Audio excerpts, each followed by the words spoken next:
Hello student, स्वागत है आपका फिर से अगली क्लास में। इस क्लास में हम बात करने वाले हैं वान टू होप गुणांक के बारे में। दोस्तों, विलियन नामक चैप्टर का ये लास्ट टॉपिक है, इसका ना ये चैप्टर खत्म हो जाएगा।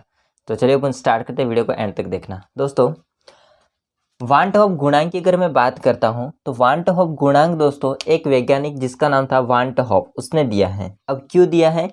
क्योंकि हमारे पास में जो भी अणुसंख्यक गुणधर्म हैं, उन अणुसंख्यक जो गुणधर्म है उसकी बात करेंगे तो सभी चार प्रकार के अणुसंख्यक गुणधर्म होते हैं। फर्स्ट, वाष्प दाब का आपेक्षिक अवनमन, सेकेंड क्वथनांक का उन्नयन, थर्ड हो जाएगा हिमांक का अवनमन और फोर्थ हो जाएगा परासरण दाब। तो इनमें क्या होता है, जो भी गुणधर्म है वो विलेय के कणों की संख्या या विलेय के मोलों की संख्या पर आधारित होते हैं।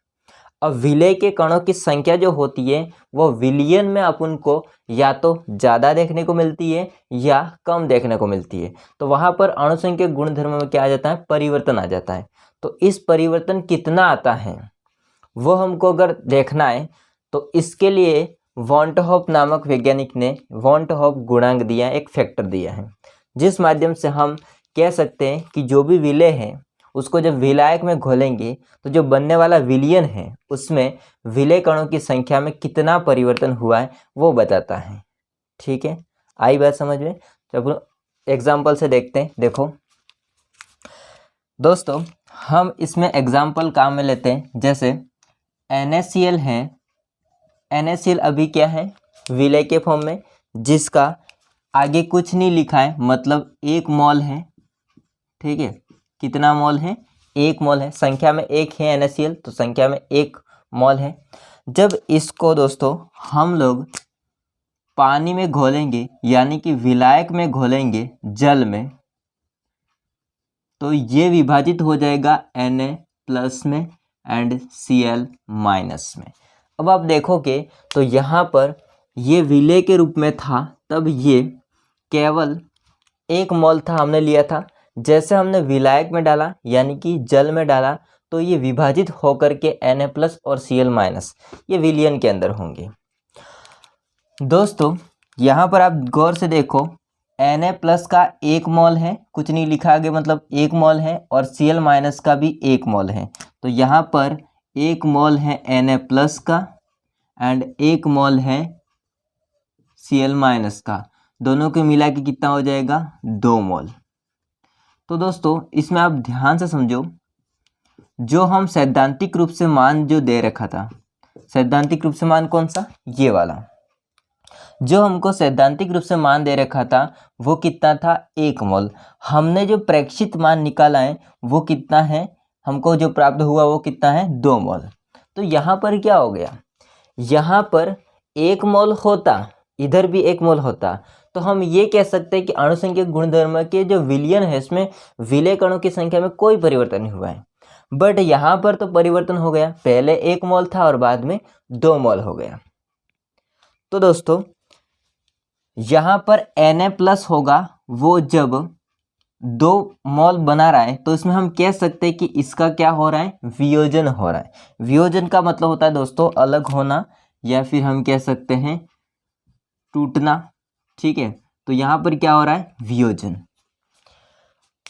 अब एक दूसरा एग्जांपल लेके समझते हैं। जैसे हमारे पास में 2 मोल हमने ले रखे हैं CH3COOH के, यानी कि एसिटिक अम्ल के 2 मोल हैं।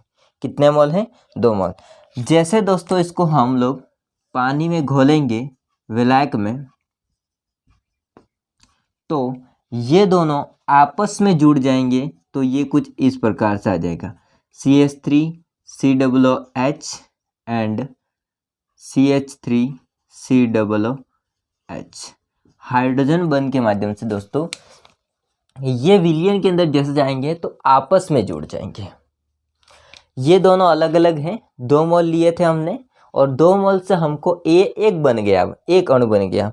तो यहाँ पर हमको कितना मिलता है? 1 मोल। ये पूरा दोस्तों 1 है, ध्यान रखना इसको, इसके आगे 2 लिखा हुआ है। तो यहाँ पर हमने 2 मोल लिए थे सैद्धांतिक रूप से, और हमको जो प्रेक्षित मिला वो कितना मिला? 1 मोल। तो यहाँ पर भी आप ध्यान से देखो, यहाँ पर भी आप ध्यान से देखो दोस्तों, यहाँ पर क्या हुआ है, जो भी सैद्धांतिक मान था 2 था, तो अगर यहाँ पर 2 आता प्रेक्षित मान तो हम ये कह सकते हैं कि अणुसंख्यक गुणधर्म में कोई परिवर्तन नहीं हुआ है। बट यहाँ पर विलयन के अंदर हमको मोल कितने मिले? 1, यानी कि कमी हुई है। यहाँ पर क्या हुई है? वृद्धि हुई है। तो जब ऐसे मान आते हैं तो यहाँ पर विलयन में अणुसंख्यक जो अणुओं की संख्या होता है उसमें परिवर्तन होता है, और इसका सॉल्यूशन ये कितना परिवर्तन हुआ है वो निकालने के लिए हम वान टॉप गुणांक पढ़ते हैं। ठीक है, अगर इसमें वान टॉप गुणांक का मान निकालना चाहे आप लोग तो उसको निकाल सकते हो। I बराबर, इसको एक बार पढ़ लेते हैं ताकि आपको समझ में आ जाए। देखो, वान टॉप गुणांक की डेफिनेशन है, यदि विलेय को विलायक में घोलने पर, यदि विलेय को विलायक में घोलने पर उसका आयनन, यानी कि आयनन का मतलब दोस्तों वियोजन, ठीक है, आयनन मतलब आयन में टूट जाना, आयनन यानी कि वियोजन या संगुण यानी संयोजन। अब संयोजन किसका हुआ है? देखो, इसमें 2 अलग अलग मोल लिए थे हमने और ये एक बन गया है, तो यहाँ पर क्या हुआ है दोस्तों? संयोजन हुआ है। क्या हुआ है? संगुणन भी बोल सकते हैं या संयोजन भी बोल सकते हैं। तो यहाँ पर क्या हुआ है? संयोजन हुआ है। ठीक है, संयोजन होता है तो विलयन में कणों की संख्या, मोलों की संख्या भी बोल सकते हैं इसको, या तो फिर क्या होगी? वृद्धि या फिर कमी होती है, या तो वृद्धि होगी या फिर कमी होती है। इसके परिणाम स्वरूप अणुसंख्यक गुणधर्मों में परिवर्तन आ जाता है। इसके परिणाम स्वरूप जो विलयन होता है उसमें कणों की संख्या में परिवर्तन से अणुसंख्यक गुणधर्मों में भी परिवर्तन आ जाता है। इस कारण वॉन टू हॉफ वैज्ञानिक था, उसने एक गुणांक दिया है जिसे वॉन टू हॉफ गुणांक कहते हैं। आगे देखिए, जिसके द्वारा विलेय के संयोजन या वियोजन की मात्रा ज्ञात कर सकते हैं। हमारे पास यहाँ पर संयोजन कितना हुआ है, वियोजन कितना हुआ, उसकी मात्रा ज्ञात कर सकते हैं विलेय के। ठीक है, विलेय का संयोजन और वियोजन में कितना मान में परिवर्तन हुआ है वो हम ज्ञात कर सकते हैं, उसकी मात्रा ज्ञात कर सकते हैं। इसके बाद वान टू हॉफ गुणांक होता है, इसको I से प्रदर्शित करते हैं। वान टू हॉफ गुणांक का सूत्र हो जाएगा अणुसंख्यक गुण का प्रेक्षित मान, अणुसंख्यक गुण का प्रेक्षित जो निकला है बाद में वो, बटे अणुसंख्यक गुण का सैद्धांतिक मान जो दे रखा था पहले वो। ठीक है, सैद्धांतिक मान मतलब ये वाला, ओके, ये नहीं है, ये तो प्रेक्षित मान है, ये वाला सैद्धांतिक मान। ठीक है, या इसको ऐसे भी कह सकते हैं आप लोग, कैसे? संयोजन वियोजन के पश्चात कणों की संख्या, संयोजन वियोजन के पश्चात कणों की संख्या, तो इसमें क्या हो रहा है? वियोजन, तो वियोजन के पश्चात कणों की संख्या कितनी है? 2। वियोजन के पश्चात कणों की संख्या कितनी है? 2 बटे संयोजन वियोजन से पूर्व कणों की संख्या, वियोजन से पूर्व कणों की संख्या 1 मोल, तो 1, इसका भाग दोगे कितना मान आएगा? 2। तो दोस्तों यहाँ पर I का मान होता है वो कितना आया है? 2, अर्थात यहाँ पर परिवर्तन कितना देखने को मिलता है आपको? 2 वियोजन में। यहाँ पर समझो, इसमें अगर आप निकालना चाहोगे I वॉन टू हॉफ गुणांक को, तो संयोजन वियोजन के पश्चात कणों की संख्या, तो यहाँ पर संयोजन हुआ है तो संयोजन के पश्चात कणों की संख्या 1, संयोजन वियोजन से पूर्व कणों की संख्या, संयोजन वियोजन पूर्व से पूर्व कणों की संख्या, तो संयोजन से पूर्व कणों की संख्या कितनी है? 2, तो यहाँ पर कितना आता है मान? 1/2, यानी कि आधा। अब दोस्तों यहाँ पर एक फैक्ट मैं बताता हूँ, अगर आपका, इधर ही लिख देता हूँ, अगर आपका I का मान होगा वो 1 आता है, ठीक है, I का मान 1 आता है, तो यहाँ पर न तो संयोजन होगा और न ही वियोजन, न इसमें संयोजन वियोजन नहीं होगा। ठीक है, I का मान अगर 1 आता है तो संयोजन वियोजन नहीं होगा। यदि I का मान 1 से ज़्यादा आता है तो यहाँ पर क्या होता है? वियोजन।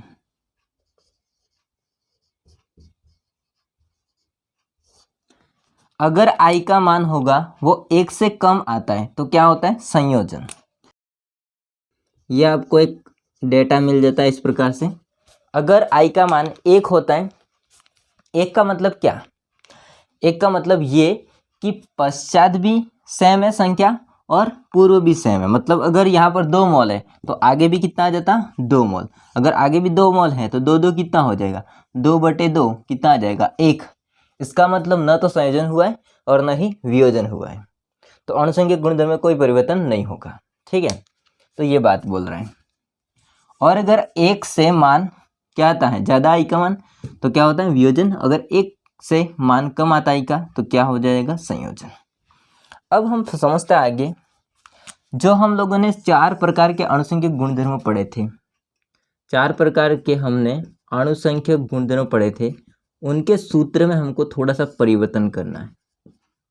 पहला दोस्तों था डेल्टा पी बटे पी ए नॉट बराबर एक्स बी। ठीक है, सेकेंड सूत्र था हमारा क्वथनांक का।